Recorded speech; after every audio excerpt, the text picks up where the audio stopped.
فيها اسم المشرك فيها أنا بابنا إذبك يدين المشرك هو ربنا أتفلقنا المعلم وإن خلع جميلكم يدنا إذبك ولا بك وبعد كده فريق كده فجأة ركض مدلة من ركض ركض مدلة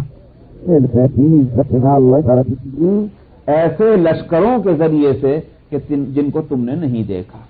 وہ لشکر کیا ہیں؟ فرشتے اللہ کے. اسی طرح سے اللہ کے تکوینی فیصلے. ہوا بھی تو مدد کرتی ہے, پھر پرندے بھی تو مدد کرتے ہیں, جیسا کہ سیرت کی کتابوں میں ہے کہ بھائی وہاں کبوتری نے انڈے دے دیے, مکڑی نے جالا تن دیا. یہ بھی تو اللہ ہی کے لشکر ہیں. لم تروہا, جن کو تم نے نہیں دیکھ. تو کبوتری انڈا دینے آئی تھی, کس کے حکم سے آئی تھی؟ کیوں انڈا دے کے جا رہی, کس کو معلوم؟ مکڑی نے کیوں جالا تنا, کون سی مکڑی تھی, کس کو معلوم؟ یوں بھی اس بات سے لم تروہا کا مطلب. علاوہ اس کے کہ مکڑی کو حکم فرشتوں نے دیا اللہ کی طرف سے, کبوتری کو حکم اللہ نے دیا فرشتوں کی طرف سے, دلوں کی ڈھارس باندھی فرشتوں نے اللہ کی طرف سے, ان کو نہیں دیکھنے دیا اس غار کے اندر فرشتوں نے اللہ کی طرف سے. یہ سارے کام فرشتے کر رہے ہیں. یہ اللہ کے لشکر ہیں جن کو انسان نہیں دیکھ پاتے. تو وَأَيَّدَهُ بِجُنُودٍ لَّمْ تَرَوْهَا, اور تائید کی پیغمبر کی ایسے لشکروں کے ذریعے سے جن کو تم نے نہیں دیکھا. وَجَعَلَ كَلِمَةَ الَّذِينَ كَفَرُوا السُّفْلَىٰ وَكَلِمَةُ اللَّهِ هِيَ الْعُلْيَا, اور اللہ میاں نے کفر کے بول کو نیچا کیا. وہ کافر کتنے جو ہے پھونفاں کرتے پھر رہے تھے, اپنے آپ کو کیسے ترم خاں سمجھ رہے تھے, لیکن کیا ہوا؟ ان کی کچھ چلی گاڑی, ان کی نہ چل سکی, ان کا بول نیچے ہی رہا. اپنے سے منہ لٹکا کر واپس گھر میں جا کے بیٹھ گئے. پیغمبر حفاظت کے ساتھ چلے گئے یہاں سے نکل کر کے. وَجَعَلَ كَلِمَةَ الَّذِينَ كَفَرُوا السُّفْلَىٰ وَكَلِمَةُ اللَّهِ هِيَ الْعُلْيَا, سربلند ہونے والی جو بات ہے وہ تو اللہ ہی کی ہے. وَكَلِمَةُ اللَّهِ هِيَ الْعُلْيَا وَاللَّهُ عَزِيزٌ حَكِيمٌ, اور اللہ تعالی غالب ہیں, حکیم ہیں. اللہ کوئی فیصلہ کریں کوئی روک نہیں سکتا, اور اس کے فیصلہ جو ہے وہ حکمتوں کے ساتھ ہوتا ہے. انفروا خفافا وثقالا وجاهدوا باموالكم وانفسكم في سبيل الله. تو معلوم ہوا کہ اس صورت میں نکلنا اللہ کے فائدے کے لیے نہیں ہے بلکہ خود اپنے فائدے کے واسطے. یہ مت سمجھنا کہ تم نہ نکلے تو دین کا کام نہیں ہوگا, تم نہ نکلے تو اللہ کا کام نہیں ہوگا. اپنے فائدے کے لیے نکلنا ہے تو یہ سمجھ کر نکلو. آگے کوئی یوں کہہ سکتا تھا ہمارے پاس سامان نہیں, اتنا سامان ہوتا تو ہم بھی نکل جاتے. اس کا جواب اس کے لیے فرما رہے ہیں کہ نکلو تم ہلکے اور بوجھل ہو کر, یعنی سامان کم ہو تب بھی نکلو, سامان زیادہ ہو تب بھی نکلو. یہ عذر کرنا کہ ہمارے پاس سامان کم ہے یہ غلط ہے. وجاہدوا باموالکم وانفسکم فی سبیل اللہ, اور جہاد کرو اپنے مالوں سے اور اپنی جانوں سے اللہ کے راستے میں. مالوں سے کہ لفظ اس لیے بھی آیا کہ یہ نہیں ہوگا کہ صاحب ہم جان بھی دیں مال بھی دیں, ہم تو اپنی جانیں لے کر حاضر ہیں, مال نہیں ہم خرچ کرتے, دو کام نہیں ہم سے ہوں گے. ایک بات تو یوں بھی کہی گئی. دوسرے, ہو سکتا ہے کہ ایک آدمی خود نہیں جا سکتا کسی مجبوری سے, معذوری سے, بیمار ہونے کی وجہ سے, کمزور ضعیف ہونے کی وجہ سے مال تو خرچ کر سکتا ہے. اس لیے جہاد دونوں صورتوں میں ہوگا, مال کے ذریعے سے بھی اور جان کے ذریعے سے بھی. وجاہدوا باموالکم وانفسکم, اور جہاد کرو اپنے مالوں سے اور اپنی جانوں سے اللہ کے راستے میں. ذالکم خیر لکم ان کنتم تعلمون, فرمایا اسی میں تمہارے لیے بھلائی اگر تم جانتے ہو. تو معلوم ہوا اللہ کا فائدہ نہیں تمہارا فائدہ ہے. حالانکہ جہاد میں جانے والا یہ سوچے گا میرا تو نقصان ہونا ہے, مال بھی جائے گا جان بھی جائے گی. فرمایا تمہارے لیے اس میں خیر ہے. لو کان عرضا قریبا وسفرا قاصدا لاتبعوک ولکن بعدت علیہم الشقہ. چونکہ غزوہ تبوک کا مسئلہ تھا, اور غزوہ تبوک جو ہے وہ غزوہ ہونے اس کے بعد پیش آیا تھا فتح مکہ کے بعد سن 8 ہجری کے اندر. تو تبوک کا فاصلہ مدینہ منورہ سے 800 کلومیٹر دور, 800 کلومیٹر کا سفر, اور گرمی کا موسم, لوگوں کے پاس سامان بھی نہیں تھا. اس عالم میں وہ غزوہ تھا. اللہ تعالیٰ فرما رہے ہیں کہ اگر فاصلہ تھوڑا ہوتا اور سفر بھی سہولت کا ہوتا لاتبعوک, تو یہ آپ کے ساتھ چل پڑتے ہیں پیغمبر. ولیکن بعدت علیہم الشقہ, لیکن یہ جو ان پر یہ سفر جو ہے یہ دور دراز کا, یہ بڑا بھاری ہو گیا, تو اس واسطے چلنے کو تیار نہیں ہوئے. تو سبحان اللہ, آپ جو ہے دین کا کام جب کریں گے جب بہت آسانی نظر آئے, یہ ہوا حاصل. اور جب ذرا مشکل پیش آیا تو گھر میں بیٹھ جائیں گے، ظاہر ہے کہ غلط ہے۔ وَسَيَحْلِفُونَ بِاللَّهِ لَوِ اسْتَطَعْنَا لَخَرَجْنَا مَعَكُمْ، ان قریب یہ قسمیں کھائیں گے آپ کے ساتھ، آپ کے سامنے آ کر کہ اگر ہم میں طاقت ہوتی تو ہم ضرور نکلتے آپ کے ساتھ۔ یہلکون انفسہم، یہ اپنے آپ کو ہلاک کرتے ہیں ایسی باتیں کر کے۔ واللہ یعلم انہم لکاذبون، اللہ جانتا ہے کہ یہ جھوٹے ہیں۔ یہ مطلب یہ نہیں کہ اس بات میں جھوٹے نہیں ہیں کہ آسانی نہیں تھی، بلکہ جھوٹے اس بات میں کہ طاقت تھی ان میں نکلنے کی لیکن نہیں نکلے۔ کہتے یوں ہے کہ ہم میں طاقت نہیں، طاقت تھی۔ عفا اللہ عنک، یہ منافقین کا تذکرہ ہے۔ جب نبی کریم صلی اللہ علیہ وسلم سے آپ کے واپس آنے پر منافقین نے قسم کھا کر کے عذر پیش کیا، یا رسول اللہ، اللہ کی قسم ہم بہت پریشان تھے، بہت بے چین تھے، ہم میں طاقت نہیں تھی، طاقت ہوتی تو ہم ضرور جاتے۔ آپ فرماتے جاؤ، آپ اجازت دیتے جاؤ۔ تو جانے سے پہلے بھی یہ صورت پیش آئی، واپس آنے کے بعد بھی۔ یہاں جانے سے پہلے کا مسئلہ ہے کہ ابھی آپ تشریف لے جا رہے تھے، منافقین نے آ کر یہ کہا کہ یا رسول اللہ ہم نہیں جا سکتے اور ہم بہت مجبور ہیں، معذور ہیں، طاقت نہیں ہے، طاقت ہوتی تو ہم جاتے، سامان ہوتی تو جاتے۔ آپ نے فرمایا کوئی غرض نہیں، منافق تھے، آپ جانتے تھے منافق ہیں تو آپ ان کو اجازت دیتے تھے۔ عفا اللہ عنک، اللہ تعالی نے فرمایا اللہ نے آپ کو معاف کرے۔ تو پیغمبر کا یہ لاڈ ہے کہ پیغمبر کو پہلے ہی پکڑنے سے پہلے، پیغمبر کا مؤاخذہ کرنے سے پہلے کہ آپ نے یہ کام کیوں کیا، پہلے کہہ دیا اللہ نے آپ کو معاف کر دیا، پہلے تو خوشخبری سنا دی۔ لیکن پیغمبر تو اتنی بات پہ گھبرا جائیں، ہوئی کوئی غلطی مجھ سے، فرمایا کہ اللہ نے آپ کو معاف کیا، لما اذنت لهم، آپ نے کیوں ان کو اجازت دے دی؟ معلوم ہے منافقین کو اجازت نہیں دینی چاہیے تھی جانے سے پہلے۔ حتی یتبین لک الذین صدقوا وتعلم الکاذبین، یہاں تک کہ آپ کے لیے کھل کر بات آ جاتی کون ہے سچے اور کون ہے جھوٹے۔ موقع تھا بہترین منافقوں کے نفاق کھلنے کا، تو آپ نے اس موقع کو کیوں ہاتھ سے جانے دیا؟ آپ اجازت نہ دیتے، دے دی، اللہ نے معاف کیا۔ تو یہ پیغمبر کا مقام یہ ہے کہ اگر کوئی غلطی خطا ان کے اپنے مقام کے اعتبار سے، ہمارے لحاظ سے نہیں، اس لیے کہ ہمارے لحاظ سے تو خطا یوں نہیں کہہ سکتے، اللہ نے وہ حکم تھوڑی آیا تھا، اللہ کا حکم آ جائے پھر خلاف کیا جائے تو خطا ہے۔ لیکن وہاں پیغمبر کا مقام یہ ہے کہ وہ اللہ سبحانہ و تعالی کی منشا پر ان کی نظر ہونی چاہیے، یہ ہے اصل بات، سمجھا نہیں بات؟ آپ دیکھیے بہت سی باتوں میں آپ اپنے بیٹے سے ناراض ہو سکتے ہیں، وہی بات دوسرا کرے تو ناراض نہیں ہوں گے، مثلا کیوں؟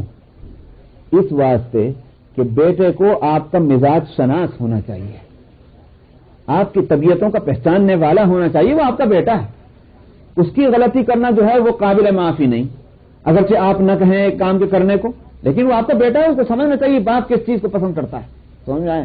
غیر آدمی اگر اس نے غلطی کی تو آپ کہیں گے کہ اس کو کیا معلوم میرا مزاج کیا ہے، جب تک میں نہ بتاؤں تو وہ کیسے سمجھے گا؟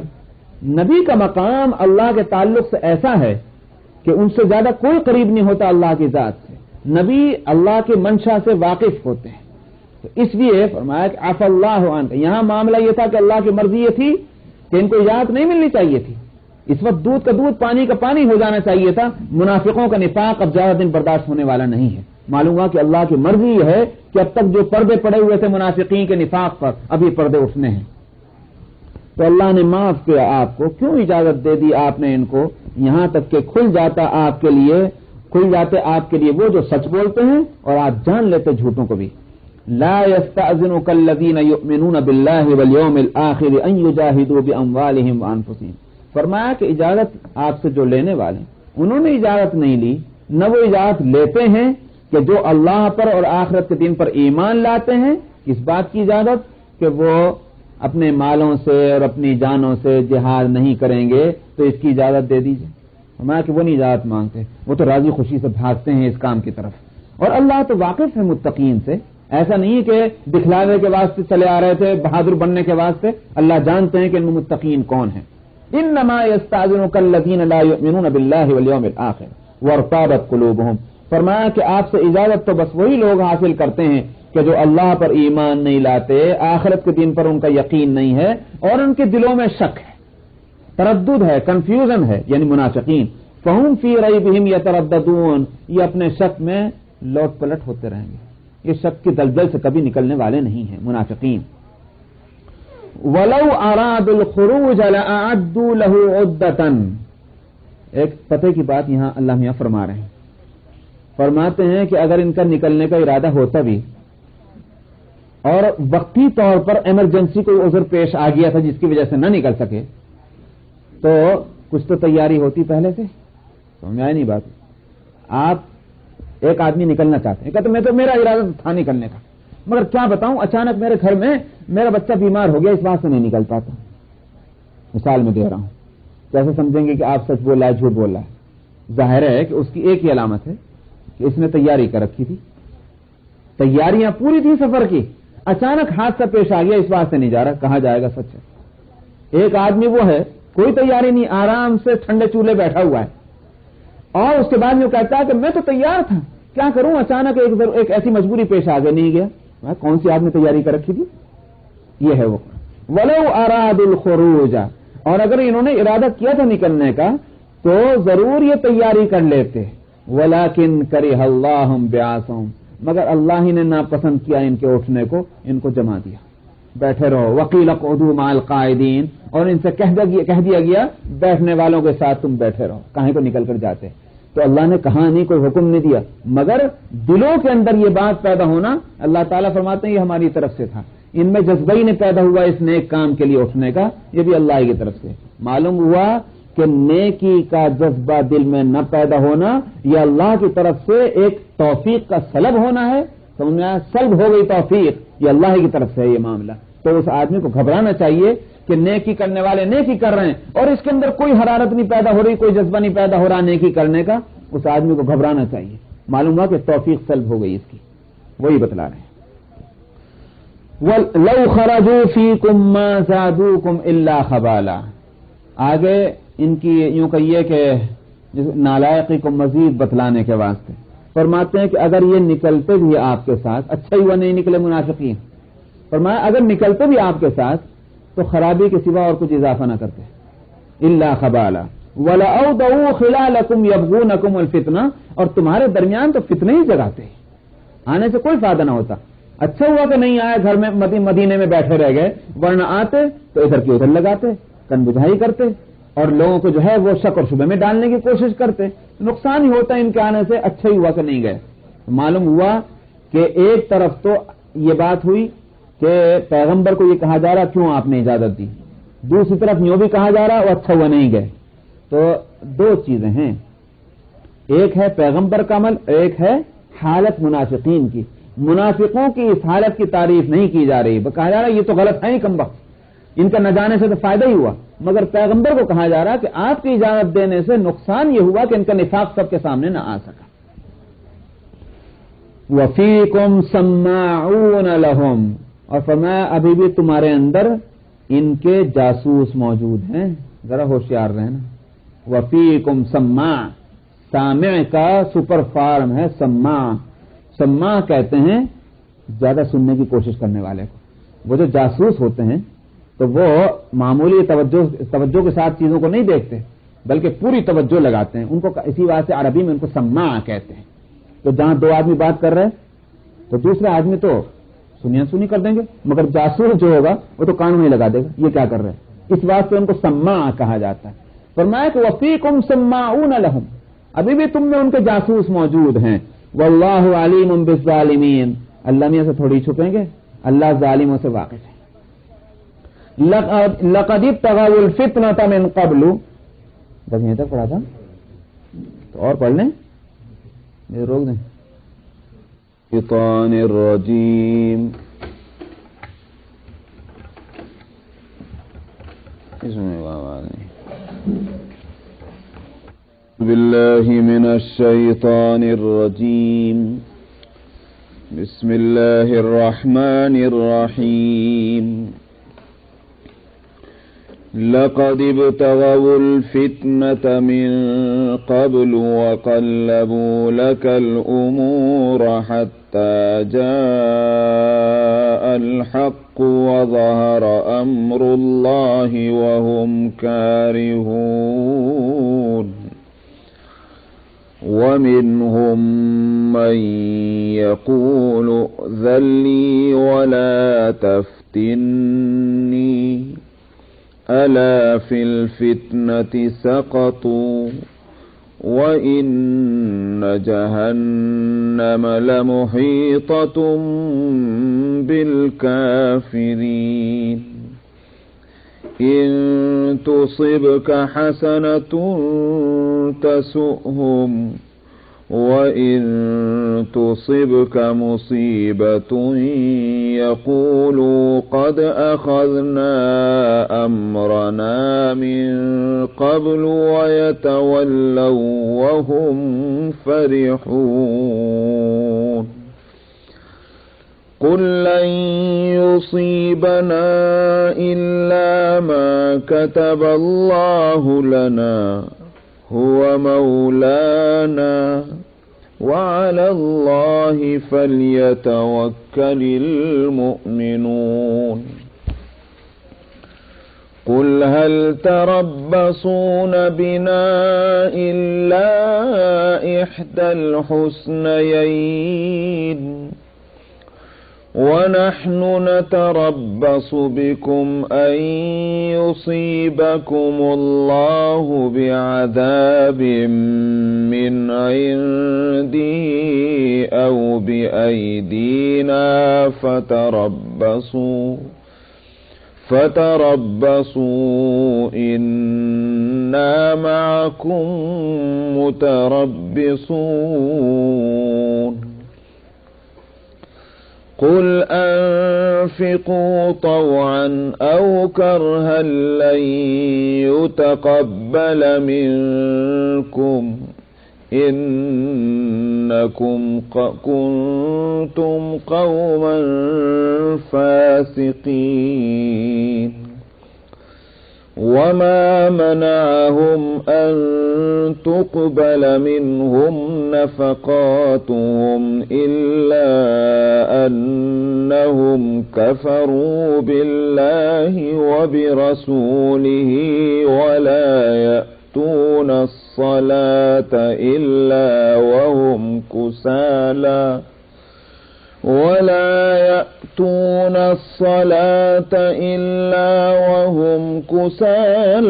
ولا ينفقون إلا وهم كارهون فلا تعجبك أموالهم ولا أولادهم إنما يريد الله ليعذبهم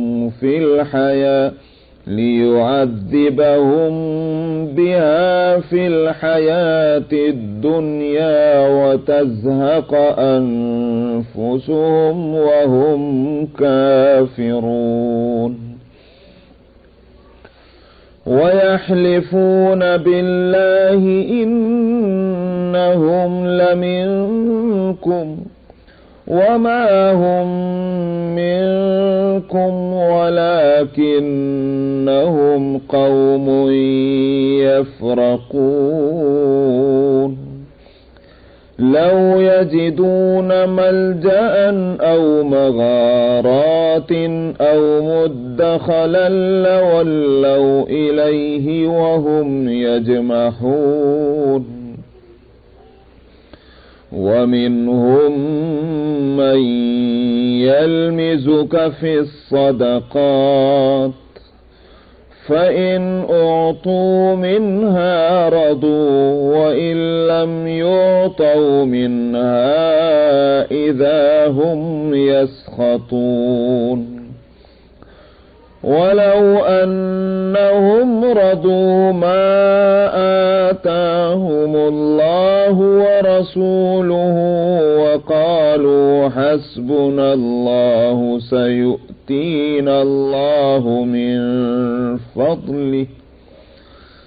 سيؤتينا الله من فضله ورسوله إنا إلى الله راغبون إنما الصدقات للفقراء والمساكين والعاملين عليها والمؤلفة قلوبهم وفي الرقاب والغارمين وفي سبيل الله وابن السبيل فريضة من الله والله عليم حكيم. ومنهم الذين يؤذون النبي ويقولون هو أذن قل أذن خير لكم يؤمن بالله ويؤمن للمؤمنين ورحمة للذين آمنوا منكم والذين يؤذون رسول الله لهم عذاب أليم. يحلفون بالله لكم ليرضوكم والله ورسوله أحق أن يرضوه إن كانوا مؤمنين. صدق الله العظيم.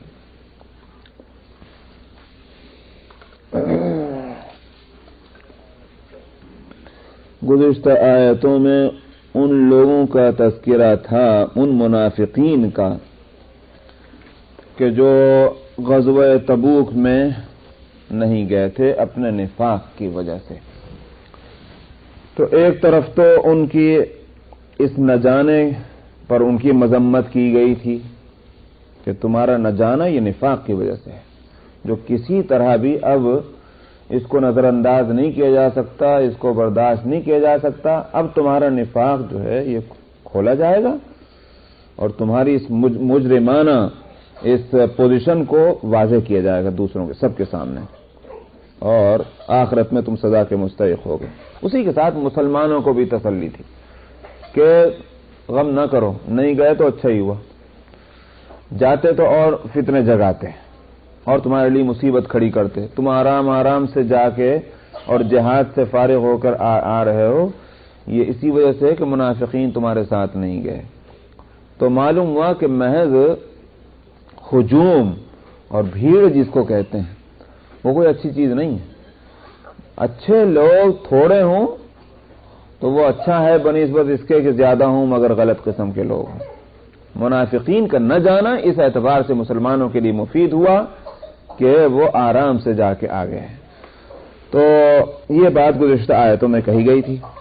پھر بھی کہا گیا تھا کہ ابھی بھی ایسا نہیں ہے کہ منافق تمہارے ساتھ نہیں، ان کے جاسوس تمہارے اندر موجود ہیں، ذرا ہوشیار رہنے کی ضرورت ہے.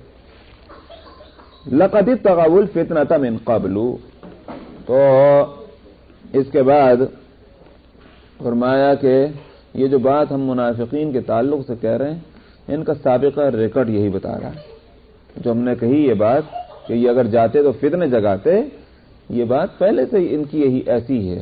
فرماتے ہیں کہ انہوں نے پہلے بھی فتنے ہی تلاش کیے ہیں. لقد ابتغوا الفتنة من قبل وقلبوا لك الامور، اور آپ کے لیے معاملات کو الٹ پھیر کرتے ہی رہے، باتوں کو بدلنا، سازشیں کرنا، ایسے پلان بنانا کہ جس سے کہ نبی کریم صلی اللہ علیہ وسلم کو تکلیف پہنچے، اسلام کو نقصان پہنچے. یہ انہی چکروں میں لگے رہے. حتی جاء الحق، یہاں تک کہ حق آ گیا، قیامت یعنی اسلام، اور وظہر امر اللہ، اور اللہ کا فیصلہ جو ہے وہ غالب آ گیا.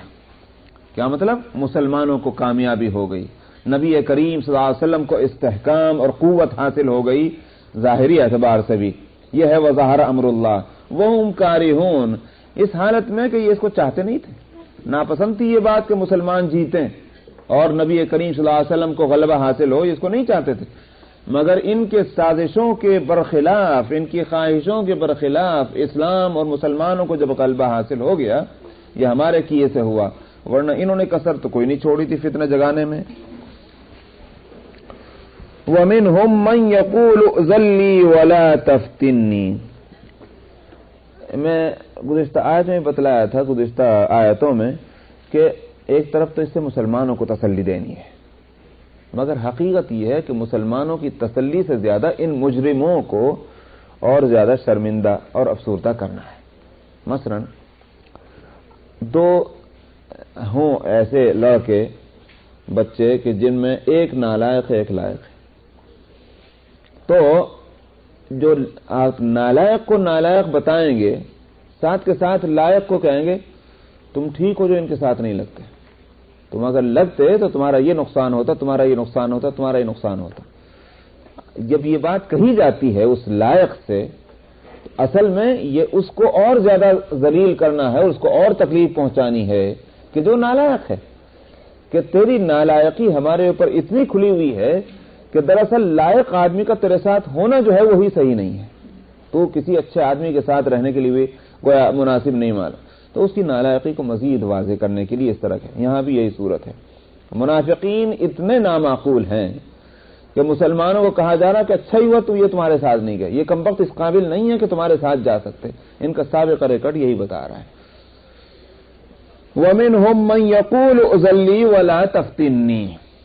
ایک منافق آیا اور آ کر کے نبی کریم صلی اللہ علیہ وسلم سے غزوے میں جانے سے پہلے عرض کیا، یا رسول اللہ مجھے آپ غزوے میں نہ جانے کی اجازت دے دیں، میں نہیں جانا چاہتا، اگر کہیں اور جانا ہوتا تو چلا جاتا میں، لیکن جس طرف آپ جا رہے ہیں وہاں مجھ کو مت لے جائیے، مجھے مدینے میں رہنے دیجئے اور مجھے کسی فتنے میں مت ڈالیے.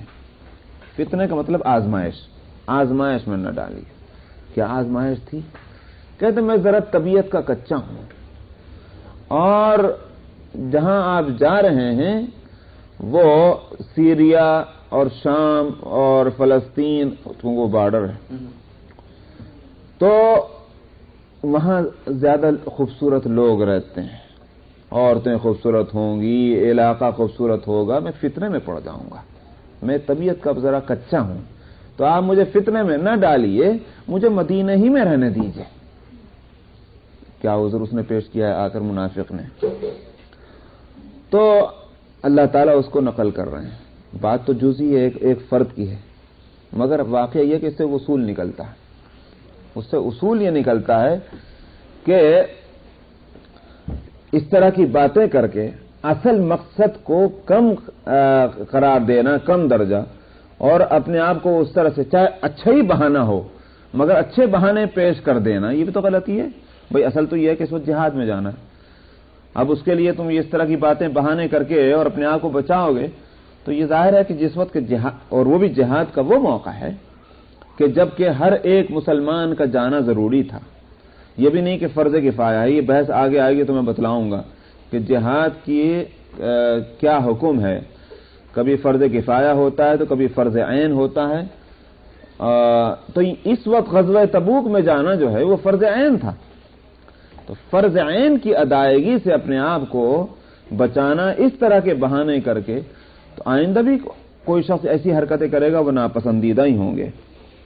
تو وَمِنْهُمْ مَنْ يَقُولُ ائْذَنْ لِي وَلَا تَفْتِنِّي. ان میں سے کچھ وہ ہیں کہ جو یوں کہتے ہیں کہ ہم کو اجازت دے دیجئے اور ہمیں فتنے میں نہ ڈالیے، وَلَا تَفْتِنِّي آزمائش میں نہ ڈالیے. یاد رکھو یہ فتنے میں پڑ چکے ہیں، اب اور فتنے میں کہاں سے پڑیں گے؟ تو فتنے میں آلریڈی پہلے سے پڑے ہوئے ہیں. فِي الْفِتْنَةِ سَقَطُوا. یہ ان کی آزمائش تو ہو چکی ہے منافقین کی، اور یہ فیل ہو چکے ہیں اس آزمائش میں. یہ ہے مطلب فِي الْفِتْنَةِ سَقَطُوا کا، کہ یاد رکھو یہ فتنے میں تو گر چکے ہیں. سقط یسقط گر جانا. وَإِنَّ جَهَنَّمَ لَمُحِيطَةٌ بِالْكَافِرِينَ. اور ایسے گرے ہیں فتنے میں کہ اب بچنے کا نکلنے کا کوئی سوال ہی پیدا نہیں ہوتا. کیوں؟ اس لیے کہ جہنم نے کافروں کا تو گھیراؤ کیا ہوا ہے، تو بچیں گے کہاں؟ حدیث میں آتا ہے کہ، اور اس آیت سے بھی مفسرین نے سمجھا ہے کہ جہنم میں ایک طرف تو مجرموں کو ڈالا جائے گا اور کھینچ کر کے، منہ کے بل کھینچ کر کے ان کو لے جا کر ڈالا جائے گا. قرآن پاک کی آیت سے یہ بات واضح ہوتی ہے. دوسری طرف